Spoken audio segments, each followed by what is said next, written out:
Hello అండి. I'm Manu, Ayurveda and family coach. చాలామందికి ఈ రోజుల్లో ఇన్సోమియా ప్రాబ్లం అనేది బాగా వింటున్నామండి. ఏంటి ఇన్సోమియా అంటే నిద్రలేమి సమస్య.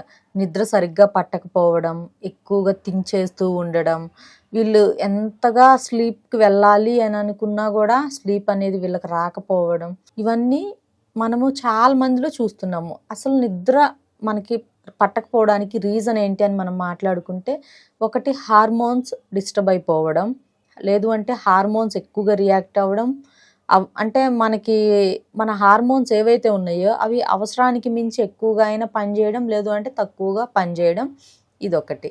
మరి ఈ హార్మోన్స్ ఎందుకు డిస్టర్బ్ అవుతున్నాయని మనం మాట్లాడుకుంటే, మనకి వర్క్ టెన్షన్ కానివ్వండి, లేదు అంటే జాబ్ ఆర్ బిజినెస్, లేదా ఫ్యామిలీ ప్రాబ్లమ్స్, లైక్ ఏదైనా కూడా ఈ స్ట్రెసెస్ వల్ల మన హార్మోన్స్ అనేవి మనకి డిస్టర్బ్ అవుతున్నాయి.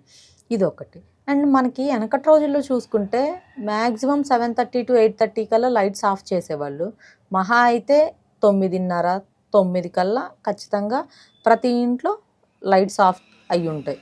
బట్ ఇప్పుడు మనం చూసుకుంటే 24 అవర్స్ లైట్స్ ఆన్లోనే ఉంటున్నాయి. అంటే అసలు వీళ్ళు నిద్రపోతున్నారా లేదా అన్న ఆలోచన కూడా మనకు ఉంటుంది. ఎందుకు? ఎక్కువగా మొబైల్ అడిక్షన్ ఎక్కువైపోవడం, అండ్ దానితో పాటు ఇంటర్నెట్కి బాగా ఎడిక్ట్ అయ్యి ఉన్నారు పిల్లలు కానీ పెద్దవాళ్ళు కానీ, ఇదొకటి. అండ్ ఇంతకు ముందుల్లో ఈ స్ట్రెస్, ఈ జాబ్స్ ఇవన్నీ, అంటే అప్పట్లో కూడా ఉద్యోగాలు ఉన్నాయి కానీ అవి స్ట్రెస్ తక్కువ ఉన్నవి. ఇప్పుడేంటి, ఎక్కువగా టార్గెట్స్ అని, ప్రాజెక్ట్స్ అని రకరకాలు ఉంది మన మార్కెట్లో, బిజినెసెస్ అని. సో అయితే వాటిని వీళ్ళు అప్రోచ్ అవ్వాలి, ఆ గోల్ వీళ్ళు రీచ్ అవ్వాలి అంటే ఖచ్చితంగా వీళ్ళు కొంచెం ఎక్కువ టైం అనేది చేయాలి ఆ వర్క్. సో దానికి ఏమవుతుంది, వీళ్ళు దాన్ని ఎక్కువగా స్ట్రెస్ తీసేసుకొని నిద్ర లేకుండా, ప్రాపర్ ఫుడ్ లేకుండా, ఫిజికల్ వర్క్ ఏం లేకుండా ఇబ్బంది పడుతూ ఉంటారు. సో దానివల్ల కూడా వీళ్ళకి ఈ స్లీప్లెస్ ప్రాబ్లం అనేది వస్తుంది. ఎప్పుడైతే వీళ్ళకి మెలటోనిన్ అనేది బాగా తగ్గిపోతుందో అప్పుడు ఖచ్చితంగా వీళ్ళకి ఇన్సోమియా ప్రాబ్లం వస్తుంది. మెలటోనిన్ అంటే ఏంటి అంటే, ఇది one of the sleep hormone. So serotonin అనేది వీళ్ళకి రిలీజ్ అవుతుంది. ఈ సెరటోనిన్ ఏం చేస్తుంది, మన బ్రెయిన్ని ఫ్రెష్గా చేస్తుంది, ఫ్రెష్గా చేసి నిద్రపోయేలాగా చేస్తుంది. అయితే ఈ సెరటోనిన్నే మెలటోనిన్గా కన్వర్ట్ అవుతుంది. సో ఎప్పుడైతే ఈ మెలటోనిన్ హార్మోను తక్కువ రిలీజ్ అయిందనుకోండి మీకు, అప్పుడు మీకు స్లీప్లెస్ ప్రాబ్లం అనేది వస్తుంది. ఇదొకటి. అండ్ సెకండ్ వన్ వచ్చేసి కార్టిజాల్. కార్టిజాల్ ఏంటి, మీకు నిద్ర లేవగానే మంచిగా కొంచెం ఎక్కువగా రిలీజ్ అవ్వాలి. మీరు సాయంత్రం అయ్యేసరికి ఈ కార్టిజాల్ వర్క్ అనేది తగ్గిపోయి అది కొంచెం తక్కువ వర్క్ చేస్తూ ఉండాలి. అలా కాకుండా మార్నింగ్ నుంచి నైట్ పడుకునే వరకు ఈ కార్టిజాల్ బాగా రిలీజ్ అవుతుందనుకోండి, ఇది ఇంకేం చేస్తుంది, ఈ మెలటోనిన్ని డామినేట్ చేసేసి మన బ్రెయిన్కి రెస్ట్ లేకుండా మన బ్రెయిన్ ఓవర్గా యాక్టివ్ అయ్యేటట్లుగా చేస్తుంది. సో ఇది కార్టిజాల్ ఎక్కువగా నైట్ టైము, అంటే మనం నిద్ర టైంకి కూడా ఎక్కువగా రిలీజ్ అవ్వడం వల్ల ఈ ఎఫెక్ట్ అనేది ఉంటుంది. ఇది ఒకటి. అండ్ కొంతమందికి థైరాయిడ్ ఇష్యూస్ ఉండడం, ఇన్సులిన్ రెసిస్టెన్స్ ఎక్కువగా ఉండడం, ఈ ప్రాబ్లం ఉంటుంది. అంటే చాలామందికి షుగర్ ఉంటుంది. ఆ షుగర్ ఉన్నా కూడా, డయాబెటిక్ ఇష్యూ ఉన్నా కూడా వాళ్ళు ప్రాపర్ చెకప్స్ ఏం చేయించుకోరు. నాకు రీసెంట్గా వచ్చిన ఒక పేషెంట్ చెప్పుకుంటే నాకే ఆశ్చర్యంగా ఉండింది. ఇది అసలు ఆవిడ 2 మంత్స్ కాదు, 2 years back diabetic test చేయించుకున్నారంట.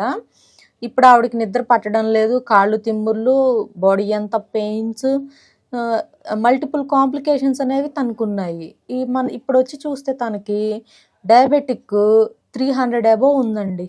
300 above అంటే తను ఇంకా ఇన్సులిన్ తీసుకోవాల్సిన స్టేజ్కి వచ్చేసింది. సో అందుకని మీరు ఎవ్రీ మంత్ నార్మల్గా లైక్ ఫాస్టింగ్, పోస్ట్ లంచ్ టెస్టులు చేయించుకోండి.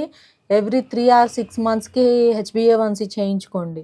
ఎందుకంటే మన షుగర్ లెవెల్స్ కరెక్ట్గా ఉన్నాయా లేదా అని మనం చెక్ చేసుకుంటే దానికి తగ్గ డైట్ ఫాలో అవ్వచ్చు, మెడికేషన్ తీసుకోవచ్చు, అది మనకి కంట్రోల్లో ఉంటుంది. అలా కాకుండా మీరు ఇలానే వదిలేస్తే ఏమవుతుందంటే చివరికి తనకి ఇన్సులిన్ రెసిస్టెన్స్ వచ్చేసి అసలు ఇన్సులిన్ అనేది వర్క్ చేయడం లేదు బాడీకి.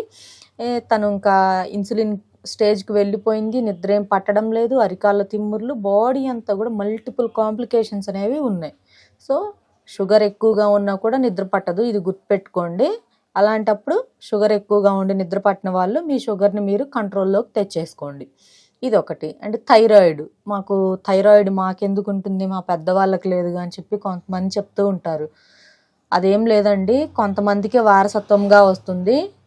కొంతమందికి మీరు చేసే పనులకి, అంటే మీరు ఎటువంటి ఫిజికల్ వర్క్ లేకుండా ఎక్కువగా సిట్టింగ్ పొజిషన్లో ఉంటూ, ఏసీస్లో ఎక్కువగా ఉంటూ, మీ పేరెంట్స్ ఫుడ్ హ్యాబిట్స్ వేరు ఉంటాయి, మీ ఫుడ్ హ్యాబిట్స్ వేరుగా ఉంటాయి. సో వాళ్ళకి రాలేదు కాబట్టి మీకు రాలేదు అని మీరు అనుకోవద్దు, వాళ్ళకు ఉంది మాకెందుకు రాలేదని అనుకోవద్దు. సో ఒక్కొక్కళ్ళ బాడీ టైప్ వేరు, వాళ్ళ బాడీ సిస్టమ్ వేరుంటుంది, వాళ్ళ ఫుడ్ హ్యాబిట్స్ వేరుంటుంది, వాళ్ళ కాలంలో వాళ్ళు చేసుకునే పనులు వేరు, మన కాలంలో మనం చేసే వర్క్స్ డిఫరెంట్, టోటలీ డిఫరెంట్ అప్పటికి ఇప్పటికి. కాబట్టి డిసీజెస్ కూడా మీరు కంపేర్ చేసుకోవద్దు. మీరు నిద్ర పట్టకుండా ఉండడం, బాడీ మీకు తెలియకుండా స్వెల్ అవుతూ ఉండడం, ఇలాంటి సిమ్టమ్స్ అనిపిస్తే వన్స్ మీరు వెళ్ళి ఈ థైరాయిడ్ టెస్ట్ కూడా చేయించుకోండి. సో కామన్గా మీకు థైరాయిడ్ నార్మల్గా మీకు వెంటనే అర్థమవుతుంది థైరాయిడ్ ఉందా లేదా అని. మీరు మీ డాక్టర్ని కన్సల్ట్ అయ్యి డాక్టర్ సజెస్ట్ చేసిన టెస్టులు చేయించుకోవచ్చు. ఇది అయితే చెప్పాను కదా, ఇన్సోమియాకి మెయిన్ ఈ ప్రాబ్లమ్స్ ఉంటేనే మీకు స్లీప్ అనేది రాకుండా ఉంటుంది. మీరు ఈ హార్మోన్స్ని కనుక మీరు కరెక్ట్ చేసుకుంటే మీకు ఆల్మోస్ట్ మీకు స్లీప్ అనేది కరెక్ట్ అవుతుంది. మీకు మంచిగా స్లీప్ రావడానికి ఒక టిప్ చెప్తాను. అదేంటి అంటే జటామాంసి అంటారు కదా, ఆ జటామాంసిని ఏం చేస్తారు అంటే చక్కగా మీరు కొబ్బరి నూనె ఉంటుంది కదా, కొబ్బరి నూనెలో వేసేసి కొంచెం మరిగించేసి చక్కగా నైట్ తలకు అప్లై చేసుకొని పడుకుంటే ఆ వాసనకి మీకు మంచి నిద్ర అనేది వస్తుంది. ఇదొకటి. అండ్ నైట్ పడుకునే ముందు చక్కగా ఒక మంచి శ్రేష్టమైన నాటావు పాలు లేదా గేదె పాలు ఒక గ్లాస్ తాగేస్తే మీకు మంచి నిద్ర పడుతుంది. ఆ పాలల్లో ఒక చిటికెడు అశ్వగంధాన్ని కూడా వేసుకుంటే ఇంకా మంచి నిద్ర అనేది వస్తుంది.